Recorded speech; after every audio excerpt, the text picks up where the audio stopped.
প্রিয় ছাত্রছাত্রীবৃন্দ, তোমরা সবাই ভালো আছো এই আশাবাদ ব্যক্ত করে আমি শুরু করছি আজকের ক্লাস। পরিবেশগত সম্পদ অর্থনীতি প্রথম অধ্যায়। গত ক্লাসে আমরা পড়েছি পরিবেশ অর্থনীতি কি, পরিবেশ অর্থনীতি। আজকে আমরা পড়ব পরিবেশগত অর্থনীতির বৈশিষ্ট্য।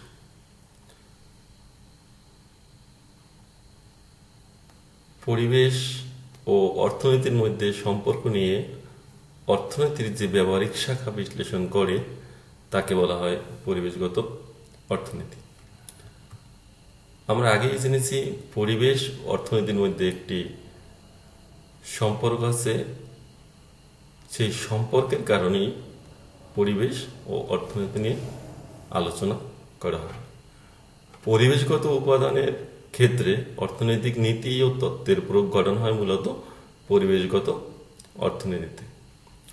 নিম্নে পরিবেশগত অর্থনীতির বৈশিষ্ট্যগুলো সংক্ষেপে আলোচনা করা হলো।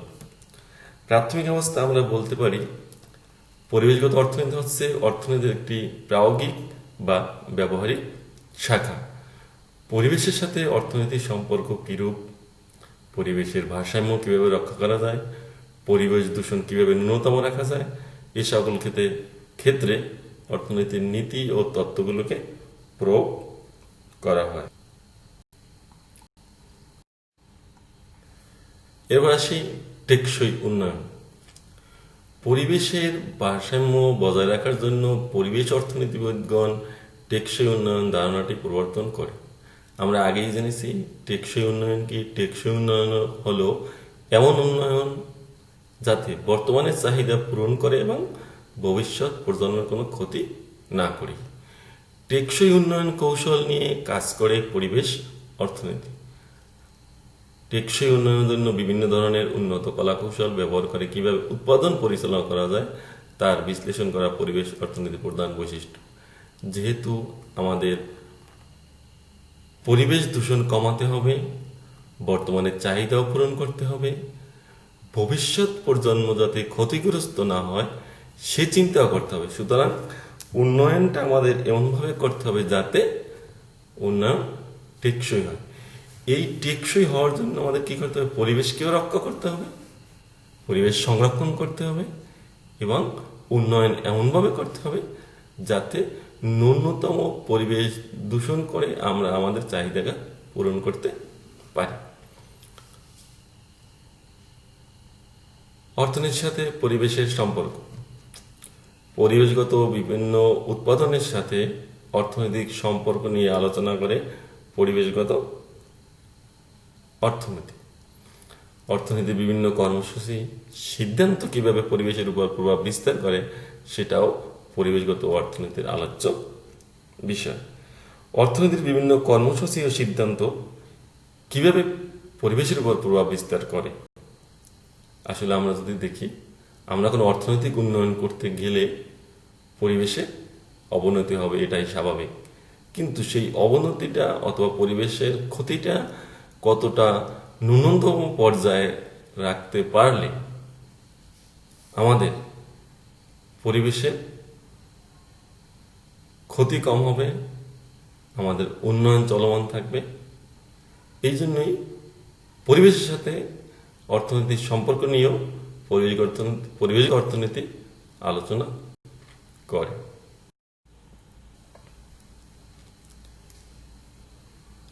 সামাজিক কল্যাণ সর্বোচ্চকরণ।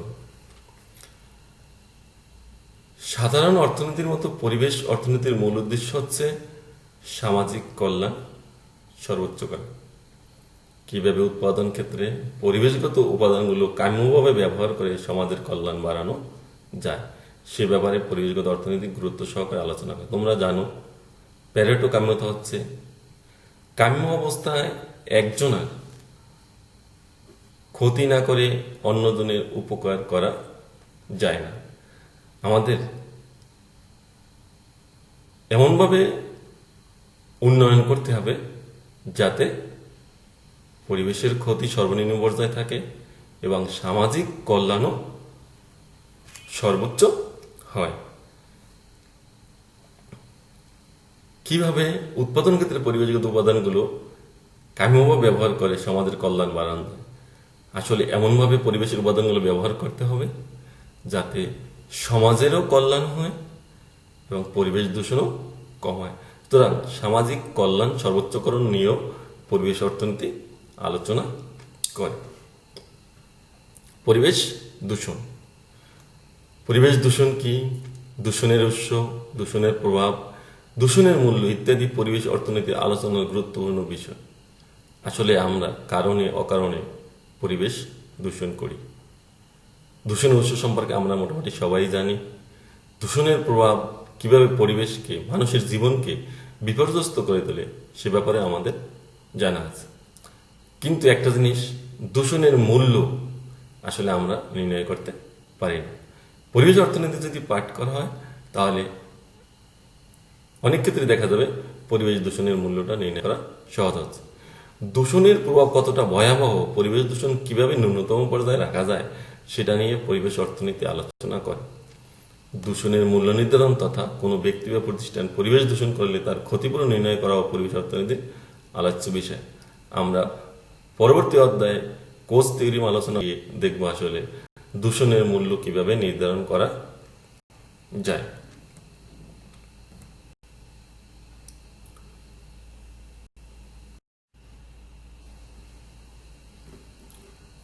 সবুজ অর্থনীতি।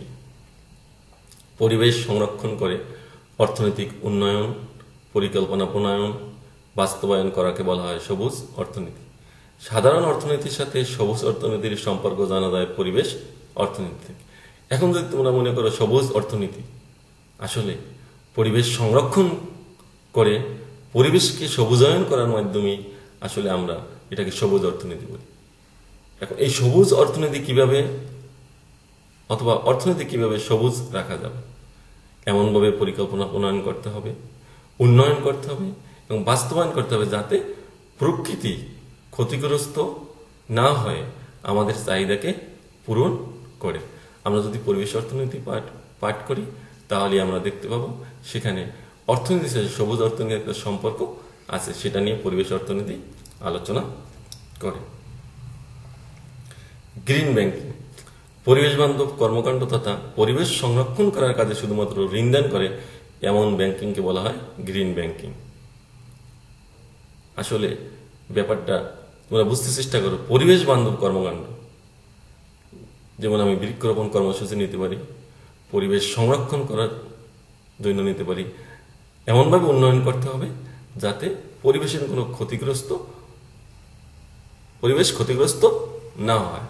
এবং এই ক্ষেত্রে ব্যাংক যে ঋণ দান করে এটাকে বলা হয় গ্রিন ব্যাংকিং। গ্রিন ব্যাংকিং এ সুদের হার কতটা হওয়া উচিত সেটা আসলে নির্ধারণ করে পরিবেশ অর্থনীতি। কারণ পরিবেশ দূষণমুক্ত রাখতে হলে সুদের হার অবশ্যই সর্বনিম্ন পর্যায়ে রাখা উচিত, কিন্তু এটা নির্ধারণ করবে পরিবেশ অর্থনীতি। ইতিমধ্যে বাংলাদেশ গ্রিন ব্যাংকিং এর ক্ষেত্রে কাজ শুরু করেছে।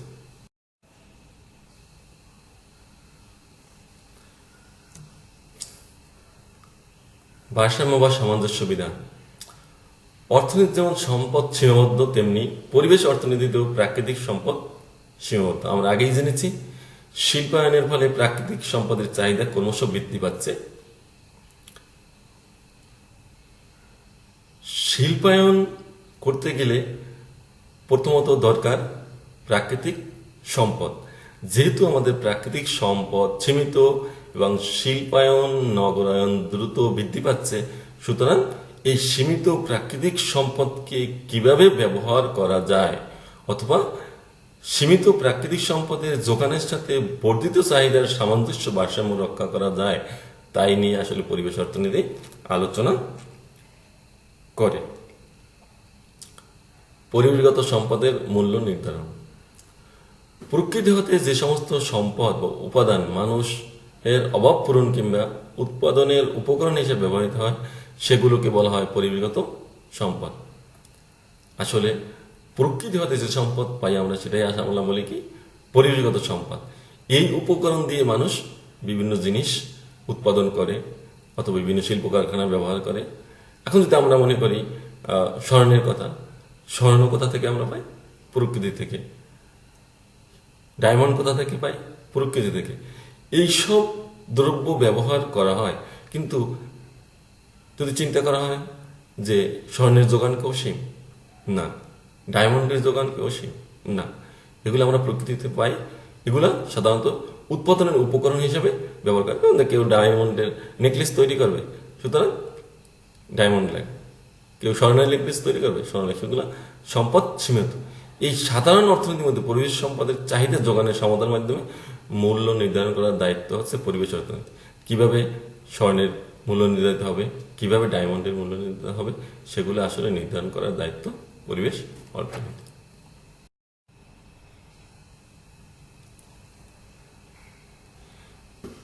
ইতিবাচক বা বাস্তব ভিত্তিক আলোচনা।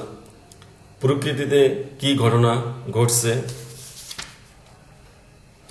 ভবিষ্যতে কি ধরনের ঘটনা ঘটতে পারে, সে সমস্ত বাস্তব ভিত্তিক বা ইতিবাচক আলোচনা করে পরিবেশ অর্থনীতি। কারণ কি? প্রকৃতি কি ঘটনা ঘটছে, কেন ঘটছে? পরিবেশ দূষণের কারণে। কেন ঘটছে? উন্নয়নের কারণে। এবং কি ঘটনা ঘটবে সেগুলো আলোচনা করে পরিবেশ অর্থনীতি। তাহলে উপরোক্ত আলোচনা থেকে আমরা বুঝতে পারলাম যে পরিবেশ অর্থনীতি হচ্ছে অর্থনীতির একটি ব্যবহারিক বা প্রায়োগিক শাখা। পরিবেশের উপাদানগুলো ব্যবহারের ক্ষেত্রে অর্থনীতি তত্ত্বগুলো কিভাবে প্রয়োগ করে সমাজের উৎপাদন ও কল্যাণ সর্বোচ্চ করা যায়, উভয়ই পরিবেশগত অর্থনীতি প্রধান আলোচ্য বিষয়।